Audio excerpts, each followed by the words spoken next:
کہ انا للہ و انا الیہ راجعون۔ آج سید سلمان گیلانی صاحب دنیا سے رخصت ہو گئے ہیں۔ ایک عہد ختم ہو گیا، ایک دور ختم ہو گیا ہے۔ وہ دور جو سید امین گیلانی جو ان کے والد تھے ان کے دور سے شروع ہوا تھا، اور جب یہ ختم نبوت کے ترانے پورے پاکستان میں گونجتے تھے، اور جس طرح سید سلمان گیلانی صاحب نے ایک پاکستان کے اندر نہ صرف یہ کہ ختم نبوت کے حوالے سے اپنی آواز بلند کی، بلکہ پاکستان کے اندر صحت مندانہ طنز و مزاح اور ایک ایسی شاعری کو فروغ دیا کہ جس کے نتیجے کے اندر لوگوں کو تفریح بھی ملی، لوگوں کے چہروں پہ خوشیاں آئیں، لوگوں کے چہروں پہ رنگینیاں آئیں، لوگوں نے اپنے دلوں کے اندر اطمینان محسوس کیا، اور یہ محفلوں کی جان تھے۔ اور آپ کے علم میں ہے کہ جس طرح میڈیا کے اندر جب وہ جاتے تھے تو انتہائی معیاری جو شاعری ہے وہ اس کو وہ کرتے تھے۔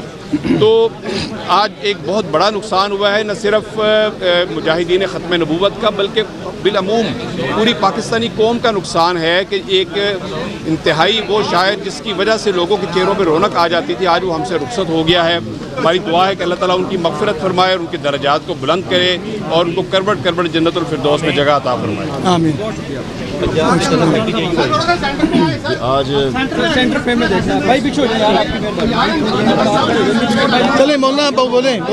آج پاکستان کے ایک عظیم شاعر انقلاب جناب سید سلمان گیلانی صاحب، جو کہ شاعر انقلاب سید امین گیلانی صاحب کے صاحبزادے تھے، ہم سمجھتے ہیں کہ وہ پاکستان کی آواز کے ساتھ ساتھ ایک اسلام کی مضبوط آواز تھی۔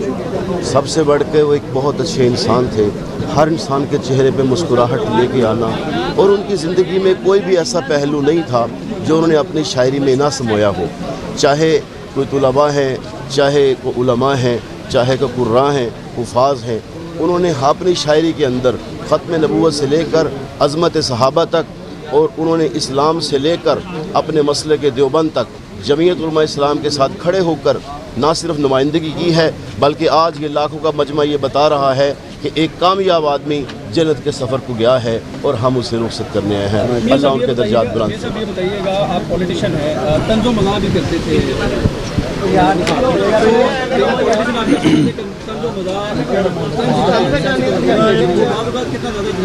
میں نے پہلے عرض کیا کہ ایک ایسی صحت مندانہ انداز کے اندر ایک جو ہیومرسٹک مزاج ہوتا ہے کہ چہروں پہ رونق لے آنا، اور کسی کی پگڑی نہیں اچھالنا، کسی کا استہزاء نہیں کرنا، کسی کا مذاق نہیں اڑانا، بلکہ ایک ایسے انداز میں بات کرنی ہے کہ جس سے ایک بالعموم لوگوں کے اندر ایک خوشی کی لہر دوڑتی ہے۔ اس حوالے سے سید سلمان گیلانی کو ہمیشہ یاد رکھا جائے گا کہ پچھلے چند سالوں کے اندر جس طرح انہوں نے میڈیا پہ راج کیا، جس طرح انہوں نے لوگوں کے اور مختلف انواع فکر کے جو لوگ تھے، ہر طبقہ فکر کے، ہر مکتبہ فکر کے لوگ ان کو بلاتے تھے، اور چاہے وہ عصری تعلیم کے حامل لوگ ہیں، چاہے دینی تعلیم کے حامل لوگ ہیں، مدارس کے اندر بھی جاتے تھے، یونیورسٹیز میں بھی جاتے تھے، کالجز کے اندر بھی جاتے تھے۔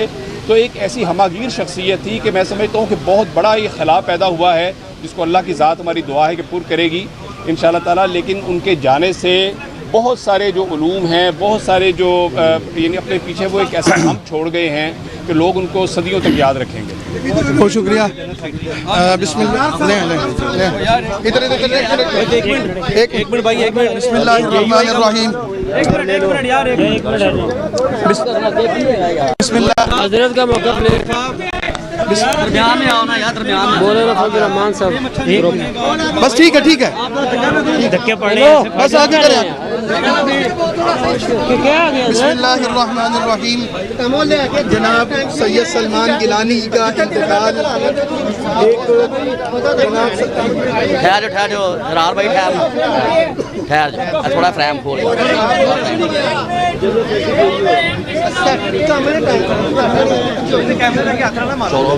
بسم اللہ الرحمن الرحیم۔ جناب سید سلمان گیلانی کا انتقال یہ ایک قومی سانحہ ہے۔ وہ ایک ملک گیر ہی نہیں، عالم اسلام کی ایک بڑی شخصیت تھے۔ انہوں نے ختم نبوت کے محاذ پر جو کام کیا، پاکستان کی خدمت کی، انہوں نے جو دکھی دلوں کو ہنسانے اور ان کے مرہم رکھنے کے لیے جو کردار ادا کیا، آج پوری قوم اس پر سوگوار ہے۔ جمعیت علماء اسلام کے قائد مولانا فضل الرحمان نے مدینہ طیبہ سے ان کے لیے تعزیتی پیغام جاری کیا اور ان کے لیے دعاگو ہیں۔ آج پوری قوم ان کے اس صدمے میں سوگوار ہے۔ ان کی خدمات اور ان کے والد کی خدمات تحریک آزادی میں، پاکستان کی تحریک میں، ختم نبوت کی تحریک میں، ناموس صحابہ، دفاع صحابہ کی تحریک میں، اور پھر نعتیہ شاعری کے ساتھ ساتھ طنز و مزاح کی شاعری میں جو ان کا کردار تھا، پاکستان میں وہ اپنا ایک ممتاز نام رکھتے تھے. پاکستان کی پوری دنیا میں، عالم اسلام کی پوری دنیا میں ایک پہچان اور شناخت تھے. آج ہم ان کو خراج عقیدت پیش کرتے ہیں. اللہ ان کے درجات کو بلند. آمین. بہت شکریہ جی آپ حضرات.